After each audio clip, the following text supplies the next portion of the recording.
In today's video, I'm going to teach you how to use Figma to Lottie plugin. We'll walk through the process of creating a simple, animation-ready design in Figma, and then using the LottieFiles plugin to prepare it for export.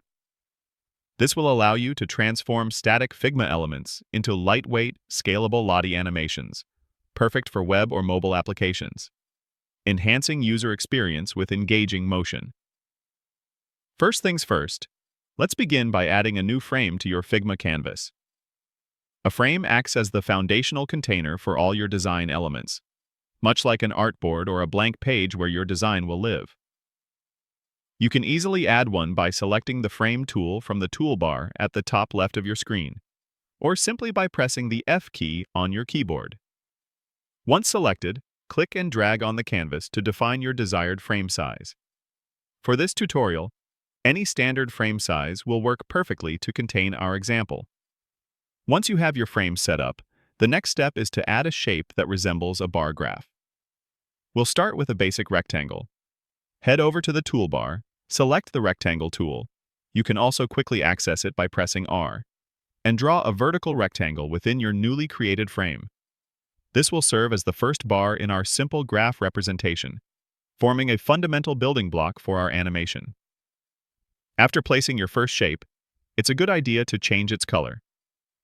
This not only helps differentiate your elements, but also makes your design visually appealing and can signify different data points or states. With your rectangle selected, navigate to the Fill section in the right sidebar. Click on the color swatch to open the color picker and choose any color you like. For better visual contrast, when we create more elements, select a distinct and vibrant color. Now, let's make 3 copies of this bar. The easiest way to duplicate elements in Figma is to select your existing rectangle and then use the standard copy-paste commands. For a quicker method, you can hold down the Alt or Option key on your keyboard, click on the rectangle, and drag it to create a duplicate. Repeat this once more so you have 3 identically sized bars arranged side by side. Ensure they are evenly spaced for a neat and professional appearance. Figma's Smart Guides will assist you in achieving precise alignment.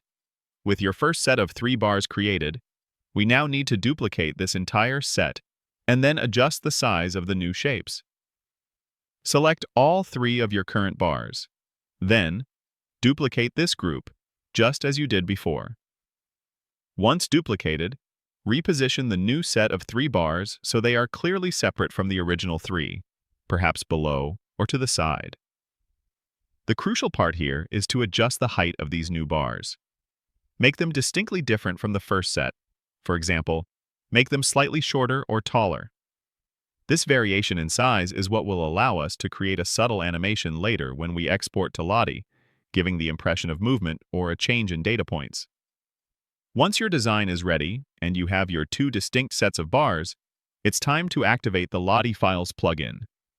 To do this, simply right-click anywhere on your Figma canvas.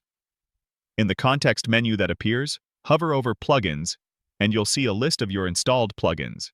If you haven't installed the LottieFiles plugin yet, you can easily find it by clicking Find More Plugins and searching for LottieFiles. It's a free and incredibly powerful tool for exporting animations directly from Figma. With the plugin installed and visible, go ahead and select LottieFiles from your plugins list. This will launch the LottieFiles plugin interface. Inside, you'll typically be prompted to select the specific frame you wish to animate. Choose the frame containing your 2 sets of bar shapes. The plugin will then process your design, allowing you to preview and export it as a Lottie animation file. This Lottie file is incredibly versatile, providing high-quality, lightweight animations that can be easily integrated into various digital platforms, bringing your static designs to life. And that's it! You've successfully prepared and initiated the process to turn your Figma design into a dynamic Lottie animation. This opens up a world of possibilities for adding engaging motion to your projects without the complexity of traditional animation software.